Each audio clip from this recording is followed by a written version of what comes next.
ಇನ್ನು TV9ಗೆ ಮತ್ತೊಂದು ಸ್ಫೋಟಕ ಮಾಹಿತಿ ಬಯಲಾಗಿದೆ. ಚಿನ್ನಯ್ಯ 3 ದಿನ ನನ್ನ ಬೆಂಗಳೂರು ಮನೆಯಲ್ಲಿದ್ದ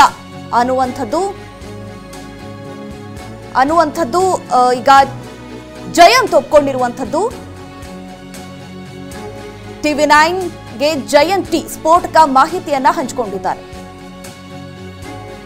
ಅಂದ್ರೆ ದೆಹಲಿಗೆ ಬುರುಡೆ ತೆಗೆದುಕೊಂಡು ಹೋಗಿದ್ದು ನಿಜ, ಚಿನ್ನಯ್ಯ 3 ದಿನ ನನ್ನ ಬೆಂಗಳೂರು ಮನೆಯಲ್ಲಿದ್ದಂಥದ್ದು ನಿಜ ಅನ್ನೋದನ್ನ ಜಯಂತ್ ಒಪ್ಕೊಂಡಿದ್ದಾರೆ. ಆದ್ರೆ ಈ ಮಠಕ್ಕೆ ಕರ್ಕೊಂಡು ಹೋದಂತ ವಿಚಾರವಾಗಿ ನನಗೆ ಅವರೇ ಬಾಯಿ ಬಿಡ್ಲಿ ಯಾರ್ಯಾರು ಹೋಗಿದ್ರು ಏನು ಎತ್ತ ಅನ್ನುವಂಥದ್ದನ್ನ ಹೇಳಿದ್ದಾರೆ. ಇದು ಇನ್ಫ್ಯಾಕ್ಟ್ TV9ಗೆ ಒಂದು ವಾರದ ಹಿಂದೆನೆ ಸಿಕ್ಕಿರುವಂತ ಮಾಹಿತಿ. ಯಾವ ಮಠ ಅಲ್ಲಿ ಏನಾಗಿದೆ ಪ್ರತಿಯೊಂದು ಮಾಹಿತಿಯೂ ಕೂಡ ನಮ್ಮ ಬಳಿ ಇದೆ. ಬಟ್ ವಿಚಾರ ಅಂತಾರೆ ಅದೀಗ ಆರೋಪಿಗಳು ಅಥವಾ ಈ ಪ್ರಕರಣದಲ್ಲಿ ಯಾರು ಶಂಕಿತರು, ಮತ್ತೊಂದು ಇದು ಯಾವ್ಯಾವ ರೀತಿಯಾಗಿ ದೂರುದಾರ ಆರೋಪಿಯಾಗಿದ್ದಾನೆ, ಮತ್ತೊಂದು ಈ ಪ್ರಕರಣದಲ್ಲಿ ಇದ್ದಂಥವರಿಂದನೇ ಅದು ಬಾಯಿ ಬಿಟ್ರೆ ಬಹಳ ಅನುಕೂಲ ಅನ್ನುವಂಥ ರೀತಿಯಾಗಿ ಪ್ರಖ್ಯಾತ ಮಠದ ಸ್ವಾಮೀಜಿ ಒಬ್ಬರನ್ನ ಚಿನ್ನಯ್ಯ ಹಾಗೆ ಮತ್ತಿತರರು ಭೇಟಿ ಮಾಡಿದ್ದೂ ನಿಜ. ಜಯಂತ್ ಇಲ್ಲಿ TV9 ಒಂದು ವಾರದ ಹಿಂದೆ ಬಿತ್ತರಿಸಿದ್ದಂತ ಅಷ್ಟೂ ವಿಚಾರಗಳು ನಿಜ ಅನ್ನುವಂಥದ್ದನ್ನ ಇವತ್ತವರು ವಿಚಾರವನ್ನ ಹೇಳಿದ್ದಾರೆ. ದೆಹಲಿಗೆ ಹೋಗಿದ್ ನಿಜ, 4 ತಿಂಗಳಿಂದ ಆತ ನನ್ನ ಮನೆಗೆ ಬಂದಿದ್ ನಿಜ, ಅಲ್ಲಿ ನಾವು ಅವ್ರಿಗೆ ಊಟ ಹಾಕಿ ನಮ್ಮನ್ನೆಲ್ಲ ಇಟ್ಕೊಂಡಿದ್ದು ನಿಜ, ಇವ್ರು ಹೋಗಿ ಯಾವುದೋ ಒಂದು ಮಠದ ಸ್ವಾಮೀಜಿನ ಭೇಟಿಯಾಗಿದ್ದು ನಿಜ, ಅವರು ಇದನ್ನ ಮುಂದೆ ಈ ಹೋರಾಟ ಮುಂದುವರ್ಸ್ಕೊಂಡು ಹೋಗಿ ಅನ್ನುವಂಥ ಮಾತನ್ನು ಹೇಳಿದ್ದು ನಿಜ. ಈ ಥರ ಬಹಳಷ್ಟು ಸಂಗತಿಗಳು TV9 ಬ್ರೇಕ್ ಮಾಡಿದಂಥದ್ದನ್ನ ಈಗ ಜಯಂತ್ ಒಪ್ಕೊಂಡಿದ್ದಾರೆ. ನಾವು ಪ್ರತಿನಿಧಿ ಜೊತೆ ಮಾತನಾಡಿದ್ರಲ್ಲ ಜಯಂತ್, ಏನ್ ಹೇಳಿದ್ರು ಬನ್ನಿ ಮತ್ತೊಮ್ಮೆ ಕ್ಲಿಯರ್ ಆಗಿ ಕೇಳ್ಕೊಂಬೋಣ. ಪೃಥ್ವಿರಾಜ್ TV9 ಇಂದ ಗೊತ್ತಾಯ್ತು, ಹೇಳಿ ಸರ್. ಈಗ ನಿಮ್ಮ ಮನೆಗೆ ಸರ್ಚ್ ವಾರೆಂಟ್ ತಗೊಂಡು ರೈಡ್ ಮಾಡಿದ್ದಾರೆ SIT ಅವರು. ರೈಡ್ ಅಲ್ಲ, ಮಾಜರ್ ಮಾಡ್ಲಿಕ್ಕೆ ಅವನ್ನು ಕರ್ಕೊಂಡು ಬಂದಿರೋದು.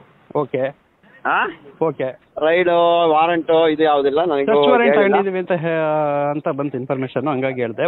ಈಗ ಏನಂತ ಇದು ಮಾಡಿದ್ದಾರೆ ಅದು ಗೊತ್ತಿಲ್ಲ ಸರ್. ನಾನು ಊರಲ್ಲೇ ಇದ್ದೇನೆ, ನನ್ನ ಮಗ ಅಲ್ಲಿದ್ದಾನೆ, ನನ್ನ ಮಗಳಲ್ಲಿದ್ದಾಳೆ. ಅವರಿಗೆ ಕೇಳ್ಬೋದು, ಏನಿದ್ರು ಅವರಿಗೆ ಕೇಳಿ.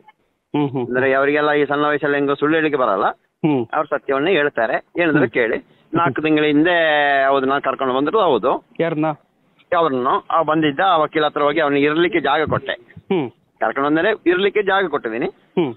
ಆ ನಂತರ ಡೆಲ್ಲಿಗೆ ಹೋಗುವಾಗ ಬುರುಡೆ ಇಟ್ಕೊಂಡು ಬಂದಿದ್ದ. ಅದು ನನ್ನ ತಪ್ಪು, ನನಗೆ ಇಷ್ಟೊಂದು ದೊಡ್ಡ ವಿಷಯ ಅಂತ ಗೊತ್ತಿರಲಿಲ್ಲ.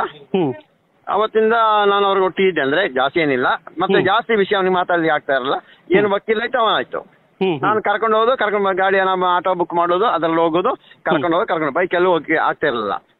ಯಾಕಂದ್ರೆ ಅವನ ಸೇಫ್ಟಿ ನೋಡ್ಬೇಕು. ಆ ಒಂದು ಇದರಲ್ಲಿ ಅವನ್ನ ಸ್ವಲ್ಪ ಹೊರಗಿನ ಪ್ರಪಂಚ ತೋರಿಸ್ದಂಗೆ ವಕೀಲ ಹತ್ರ ಕರ್ಕೊಂಡು ಬಂದಿದ್ದೆ. ಅವತ್ತು 2 ದಿನ ಏನೋ ಇದ್ದ. ಮನೆಯವ್ರು ನಾನು ಕೇಳಿದೆ ಎಷ್ಟು ದಿನ, ಅವ್ರು ಹೇಳುದು 2 ದಿನ ಇದ್ರ ಅಂತ ಹೇಳಿದ್ರು. ಅದು 2-3 ದಿನ ಅಷ್ಟೇ ಕೆಲಸ ಮಾಡಿದೀವಿ. ಅವನಿಗೆ ಊಟನೂ ಹಾಕಿದ ನಮ್ಮ ಮನೆಯವರು. ಪಾಪ ಮನೆಯವರಿಗೆ ಏನ್ ಗೊತ್ತಿಲ್ಲ, ಮಕ್ಕಳಿಗೆ ಗೊತ್ತಿಲ್ಲ. ಮೊನ್ನೆ ಫೋಟೋ ನೋಡುವಾಗ ಕೇಳ್ತಾ ಇದಾರೆ, ಅಪ್ಪ ಇವರೇ ಅಂದಲ್ವ ಅಂತ. ಇಷ್ಟೊಂದು ಆಗಿದೆ ಸರ್. ಇವಾಗ ಅಲ್ಲಿಂದ ಡೆಲ್ಲಿಗೆ ಕರ್ಕೊಂಡು ಹೋದೆ. ಮೊನ್ನೆ ಹೇಳಿದಿನಲ್ಲ, ಡೆಲ್ಲಿಗೆ ಕರ್ಕೊಂಡು ಹೋದೆ. ಅದರಲ್ಲಿ ಏನೇ ತಪ್ಪಿದ್ರು ನಾನು ಅದನ್ನು ಸ್ವೀಕರಿಸಿ ರೆಡಿ ಇದ್ದೀನಿ. ಅಂದ್ರೆ ಕರ್ಕೊಂಡು ಹೋಗಿದ್ರಿ ಡೆಲ್ಲಿಗೆ? ಡೆಲ್ಲಿಗೆ ಒಂದು ಭೀಮಾ ಅಂತ ಹೇಳಿದ್ವಿ, ಭೀಮಾ, ಸುಜಾತ, ನಾನು, ಗಿರೀಶ್ ಮಠನವರು ಹೋಗಿರೋದು. ಅವಾಗ ಇದನ್ನು ಇವಾಗ ತಗೊಂಡೋಗಿರೋದು ನಾನು ಬೇರೆ ಯಾವುದಕ್ಕಲ್ಲ. ಇವಾಗ ಕರ್ಕೊಂಡು ಹೋಗಾಗ ಇವರೊಟ್ಟಿಗೆ ಬನ್ನಿ ಅಂತ ಹೇಳುವಾಗ ಒಂದನೇದಾಗಿ ನಾನು ಸೇಫ್ಟಿಗೆ, ಮತ್ತೆ ಇನ್ನೊಂದು ವಿಷಯ ಅಂತ ಹೇಳಿದ್ರೆ ಸರ್ವೋಚ್ಚ ನ್ಯಾಯಾಲಯಕ್ಕೆ ಇದನ್ನು ಕೊಡ್ಬೇಕಂತಿತ್ತು ತೋರಿಸಲಿಕ್ಕೆ. ಇದಕ್ಕೆ ತಗೊಂಡು ಹೋಗಿರೋದು ಹೊರತು ಬೇರೆ ಯಾವುದೇ ವಿಷಯಕ್ಕೂ ಅಲ್ಲ. ಬಟ್ ಅಲ್ಲಿ ಮತ್ತೆ ಯಾರಿಗೂ ಸಿಗ್ಲಿಲ್ವಲ್ಲ ಡೆಲ್ಲಿಲಿ? ಇಲ್ಲ, ಡೆಲ್ಲಿಯಲ್ಲಿ ಯಾರಿಗೂ ಕೇಳಿಲ್ಲ. ಅಲ್ಲಿ ಅವ್ರದ್ದು ರಾಮ ಮಂದಿರ ಇತ್ತು, ಅಲ್ಲಿ ಇಟ್ಟಿದೀವಿ. ತಿರ್ಗಾ ಕಾರಲ್ಲಿ ಹೋದೆ, ಸರ್ವೋಚ್ಚ ನ್ಯಾಯಾಲಯ ಒಳಗೆ ನಾನು ಹೋದೆ. ಒಳಗೆ ಹೋಗಿಲ್ಲ, ಗೇಟಿಂದ ಈ ಕಡೆ ಕಾರಲ್ಲಿ ಹೋಗಿದ್ರಾ?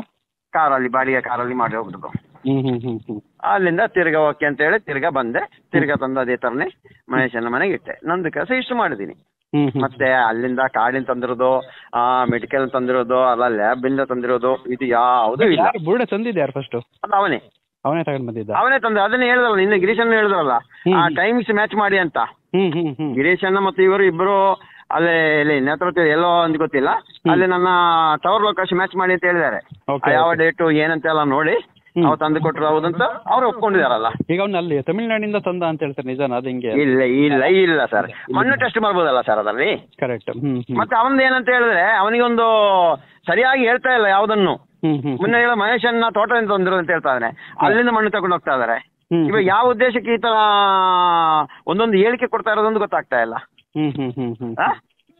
ನೋಡಿ, 100% ಅವ ತೋರಿಸೋ ಜಾಗ ಇಲ್ಲ, 100% ಮೆಟೀರಿಯಲ್ ಇದೆ, ಅದ್ರ ಜಾಗ ಚೇಂಜ್ ಮಾಡಿ ತೋರಿಸ್ತಾ ಇದ್ದಾನೆ.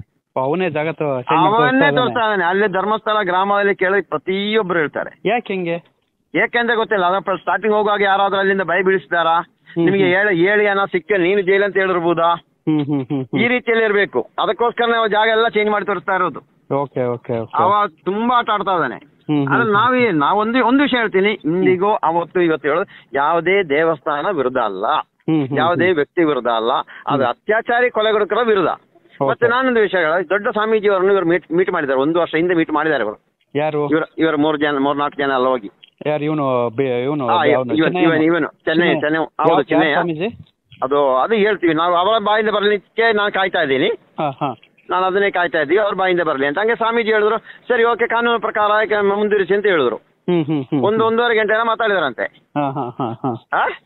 ಅವಾಗ ಅದು ನಾವು ಇವರು ಮಾಡಿರೋದು ಶೆಡ್ ಅಂತನಾ, ನನಗೆ ಸಿಕ್ಕಿರೋ ನನ್ನ ಮೊಬೈಲ್ ಇದೆಲ್ಲ ತೆಗೆದು ನೋಡಿ ಸಾಕು. ಯಾವತ್ತಂತ ಹೇಳ್ತೇನೆ, ನಮ್ದು ಗಾಡಿ ರಿಪೇರಿ ಆಗಿದೆ, ಇನ್ನೂ ರಿಪೇರಿ ಮಾಡಿ ಮನೆಗೆ ತರಲಿಕ್ಕೆ ಆಗಿಲ್ಲ. ಅವತ್ತಿಂದ ನಂಗೆ ಇವಾಗ ಸಿಕ್ಕಿರೋದು 4 ತಿಂಗಳು. ಅದಕ್ಕೆ ಮುಂಚೆ ಯಾವುದೇ ಟಚ್ ಇಲ್ಲ, ಯಾವುದೇ ಟಚ್ ಇಲ್ಲ ಸರ್. ಅವನಾಗಿ ಬಂದಿರೋದು. ಯಾರನ್ನ ಮೀಟ್ ಮಾಡ್ದ ಫಸ್ಟ್? ಅವನ್ನೇ ಮೀಟ್ ಮಾಡಿ ಫಸ್ಟ್ ನಾನು ಅದೆಲ್ಲ ಜಾಸ್ತಿ ಯಾರನ್ನು ಮೀಟ್ ಮಾಡೋದು ಎಲ್ಲಿ ಅವನ ವಿಷಯಕ್ಕೆ ಜಾಸ್ತಿ ಹೋದವನೇ ಅಲ್ಲ. ನಂದು ಜಾಸ್ತಿ ಬಡ್ಡಿ ದಂಧೆ ವಿಷಯದಲ್ಲಿ ಫೈಟ್ ಮಾಡ್ತಾ ಇದ್ದೆ. ಅದು ಯಾರನ್ನು ಮೀಟ್ ಮಾಡೋದು ಅವೆಲ್ಲ ಕೊಟ್ಟಿರ್ಬೋದು. ಯಾರನ್ನು ಫಸ್ಟ್ ಮೀಟ್ ಮಾಡೋದು